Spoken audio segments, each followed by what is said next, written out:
In today's video I'm going to show you how to align text in Figma. Start by either creating a new text box or selecting an existing one in your Figma project.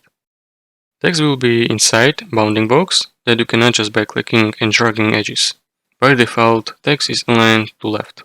As you resize bounding box by dragging its edge, you will notice text wraps down to fit within box. With text box selected, look to the right hand panel under text section.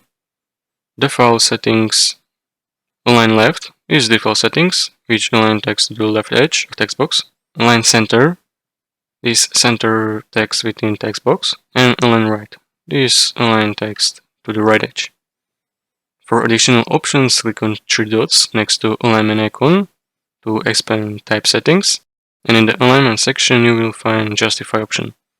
When you select this, Figma will automatically adjust spacing between words and letters, so that each line of text stretches to fill width of text box. Justify element works best when text box is relatively narrow compared to the text size, ensuring that text looks evenly distributed across the box. If the text appears too compressed or too spaced out, you can adjust line height in the same text panel to make text more readable.